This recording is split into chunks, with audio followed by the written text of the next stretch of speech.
Hi friends, എല്ലാവർക്കും എൻ്റെ പുതിയ വീഡിയോയിലോട്ട് സ്വാഗതം. ഇന്ന് ഞാൻ വന്നിട്ടുള്ളത് ഹെൽത്തി ആയിട്ടുള്ള ഒരു പുട്ടിൻ്റെ റെസിപ്പിയുമായിട്ടാണ്. മുട്ടപ്പുട്ട്. പലതരത്തിലുള്ള പുട്ട് നമ്മൾ റെഡിയാക്കൂലേ. ഈ ഒരു പുട്ട് വളരെ ടേസ്റ്റിയാണ്, ഹെൽത്തിയാണ്. ഈ ഒരു പുട്ടിന് പ്രത്യേകിച്ച് കറിയുടെ ആവശ്യമൊന്നുമില്ല. അതുകൊണ്ട് രാവിലെ വളരെ എളുപ്പമാണ് ഈ ഒരു പുട്ട് റെഡിയാക്കി എടുക്കാനും. സോഫ്റ്റാണ്, അതേമാതിരി ടേസ്റ്റിയുമാണ്. എന്നാൽ നമുക്ക് വീഡിയോയിലോട്ട് പോകാം. ഇതിനു വേണ്ടിയിട്ട് ഒരു കുക്കർ അടുപ്പിലേക്ക് വെക്കാം.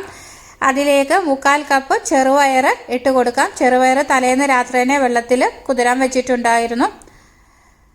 അതിനുശേഷം ഇതിലേക്ക് പാകത്തിനുള്ള വെള്ളം ഒഴിച്ചു കൊടുക്കാം. ഒരു 1/4 ടീസ്പൂണോളം ഉപ്പ് ചേർത്ത് കൊടുക്കാം. എന്നിട്ട് മൂടി അടച്ചു വെച്ച് ഒരു 3 വിസിൽ വരുന്നത് വരെ വേവിച്ചെടുക്കാം. ഇനി ഒരു പാത്രം എടുക്കാം. അതിലേക്ക് 1 കപ്പ് പുട്ടുപൊടി ഇട്ട് കൊടുക്കാം.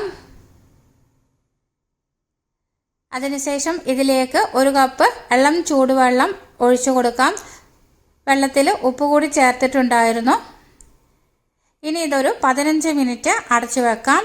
അപ്പോഴേക്കും പുട്ടിൻ്റെ പൊടിയൊക്കെ നന്നായിട്ട് സോഫ്റ്റായിട്ട് കിട്ടുന്നതാണ്. ഇനി ഈ പുട്ടിലേക്കുള്ള മസാല റെഡിയാക്കണം. അതിന് വേണ്ടിയിട്ട് ഒരു പാൻ അടുപ്പിലേക്ക് വെക്കാം. ഇതിലേക്ക് 1 ടേബിൾ സ്പൂൺ വെളിച്ചെണ്ണ ഒഴിച്ചു കൊടുക്കാം. എണ്ണ ഒന്ന് ചൂടായി വരുമ്പോൾ 2 സവാള ചെറുതായി അരിഞ്ഞത് ചേർത്ത് കൊടുക്കാം. സവാള ഒന്ന് റോസ്റ്റായി എടുക്കാം. വല്ലാതെ ബ്രൗൺ കളർ ആകേണ്ട ആവശ്യമില്ല. ഒന്ന് ജസ്റ്റ് സോഫ്റ്റായിട്ട് കിട്ടിയാൽ മതി. ഇനി ഇതിലേക്ക് 2 പച്ചമുളക് ചെറുതായി അരിഞ്ഞത് ചേർത്ത് കൊടുക്കാം. കുറച്ച് കറിവേപ്പില ചേർത്ത് കൊടുക്കാം. കറിവേപ്പിലയും ചെറുതായിട്ട് അരിഞ്ഞിട്ട് ഇട്ട് കൊടുക്കാം. ഇതൊന്ന് നന്നായിട്ട് വഴറ്റിയെടുക്കാം. ഇതിലേക്ക് 1 ടീസ്പൂൺ ഇഞ്ചി വെളുത്തുള്ളി പേസ്റ്റ് ചേർത്ത് കൊടുക്കാം. ഇതും കൂടി നന്നായിട്ടൊന്ന് വഴറ്റിയെടുക്കാം.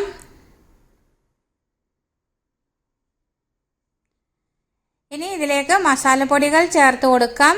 1/4 ടീസ്പൂൺ മഞ്ഞൾപ്പൊടി, 1 ടീസ്പൂൺ മുളക് പൊടി, 1/4 ടീസ്പൂൺ ഗരം മസാല എന്നിവ ചേർത്ത് കൊടുക്കാം.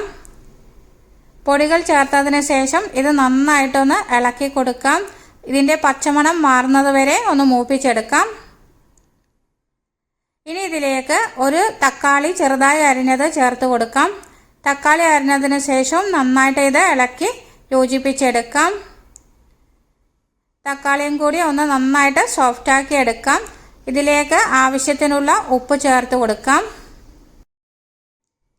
അതിനുശേഷം ഇതിൻ്റെ നടുവിലുള്ള കുറച്ച് ഭാഗം വിട്ടിട്ട് 2 കോഴിമുട്ട പൊട്ടിച്ചൊഴിക്കാം. കോഴിമുട്ട കൂടി നന്നായിട്ടൊന്ന് ചിക്കിയെടുക്കാം.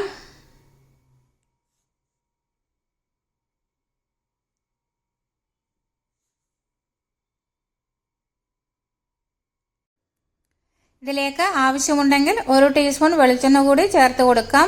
ഇനി നേരത്തെ വേവിച്ച് മാറ്റി വെച്ചിരിക്കുന്ന ചെറുപയർ ഇതിലേക്ക് ഇട്ട് കൊടുക്കാം. ചെറുപയറിൽ വെള്ളമുണ്ടെങ്കിൽ അത് ഊറ്റി കളഞ്ഞിട്ട് വേണം ഇതിലേക്ക് ഇട്ട് കൊടുക്കാൻ. ചെറുപയറും കൂടി ചേർത്തതിന് ശേഷം നന്നായിട്ട് എല്ലാം കൂടി ഇളക്കി യോജിപ്പിച്ചെടുക്കാം. അങ്ങനെ നമ്മുടെ മസാലക്കൂട്ട് ഇവിടെ റെഡിയായി കഴിഞ്ഞിട്ടുണ്ട്. ഇതൊരു 2 മിനിറ്റ് നന്നായിട്ട് ഇളക്കി കൊടുക്കാം. ഇനി നേരത്തെ നമ്മൾ പുട്ടുപൊടി സോഫ്റ്റ് ആകാൻ വേണ്ടിയിട്ട് വെള്ളം ഒഴിച്ചു വെച്ചിട്ടുണ്ടായിരുന്നു. ഇപ്പം നോക്കൂ, വെള്ളമൊക്കെ നന്നായിട്ട് ഇത് വലിച്ചെടുത്തിട്ടുണ്ട്. ഇനി പുട്ടുപൊടി നന്നായിട്ടൊന്ന് കൈവച്ച് കുഴച്ചെടുക്കാം.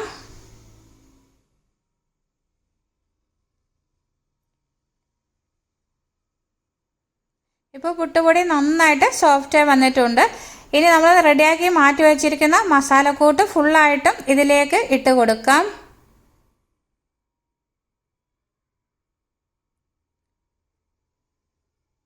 ഇപ്പോൾ നല്ല ചൂടാണ്. അതുകൊണ്ട് ഒരു കയ്യിൽ വെച്ചിട്ട് നന്നായിട്ട് പുട്ടുപൊടിയും മസാലക്കൂട്ടും കൂടി നന്നായിട്ട് യോജിപ്പിച്ചെടുക്കാം.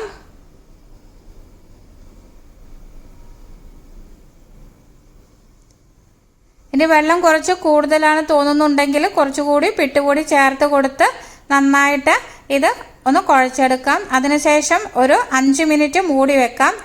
അപ്പോഴേക്കും നമ്മുടെ പുട്ടുപൊടി ഇവിടെ സെറ്റായി കഴിഞ്ഞിട്ടുണ്ടാകും. ഇനി നമ്മൾ പുട്ടിന് നിറയ്ക്കുന്ന മാതിരി തന്നെ ആദ്യം തേങ്ങ ഇട്ട് കൊടുക്കാം. അതിനുശേഷം ഈ പുട്ടുപൊടി ഇട്ട് കൊടുക്കാം. പിന്നീട് തേങ്ങ ഇട്ട് കൊടുക്കാം.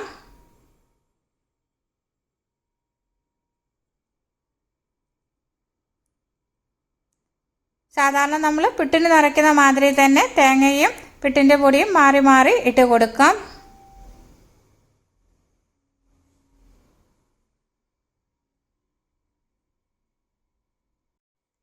പുട്ടുകുറ്റിയിൽ പൊടി നിറയ്ക്കുമ്പോഴേക്കും പുട്ടിൻ്റെ കലം അടുപ്പിൽ വെച്ചിട്ടുണ്ടായിരുന്നു. അപ്പോൾ നമുക്ക് വളരെ പെട്ടെന്ന് തന്നെ ചെയ്തെടുക്കാൻ പറ്റും.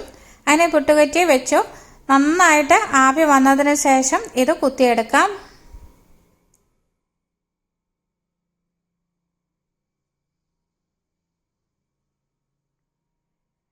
ഇനി രണ്ടാമതും ഇതേമാതിരി തന്നെ നമുക്ക് പുട്ട് നിറച്ചിട്ട് ആവി കയറ്റിയെടുക്കാം. അങ്ങനെ വളരെ ടേസ്റ്റിയും ഹെൽത്തിയുമായിട്ടുള്ള ഈ ഒരു മുട്ടപ്പുട്ട് നിങ്ങൾ തീർച്ചയായിട്ടും ഉണ്ടാക്കി നോക്കണം കേട്ടോ. അത്രയ്ക്ക് ടേസ്റ്റാണ്, സിമ്പിളാണ്. ഇതിന് പ്രത്യേകിച്ച് കറിയുടെ ആവശ്യമൊന്നുമില്ല, തനിയെ തിന്നാൻ തന്നെ വളരെ ടേസ്റ്റാണ്. ഈ ഒരു റെസിപ്പി നിങ്ങൾക്ക് ഇഷ്ടപ്പെടുകയാണെങ്കിൽ ലൈക്ക് ചെയ്യാനും നിങ്ങളുടെ ഫ്രണ്ട്സിനും റിലേറ്റീവ്സിനൊക്കെ ഷെയർ ചെയ്ത് കൊടുക്കാനും മറക്കരുത്. പുതുതായി ഏതെങ്കിലും കൂട്ടുകാർ ചാനൽ കാണുന്നുണ്ടെങ്കിൽ ചാനലിനെ സപ്പോർട്ട് ചെയ്ത് സബ് ചെയ്യാനും കൂടി മറക്കരുത്. വലതുവശത്ത് കാണുന്ന ബെല്ലൈക്കൺ ക്ലിക്ക് ചെയ്ത് ഓൾ എന്ന് പ്രസ് ചെയ്താൽ മാത്രമേ ഞാനിടുന്ന അടുത്ത വീഡിയോയുടെ നോട്ടിഫിക്കേഷൻ നിങ്ങൾക്ക് ലഭിക്കുകയുള്ളൂ. അടുത്ത നല്ലൊരു വീഡിയോയുമായി വീണ്ടും കാണാം. Thank you for watching. Bye bye.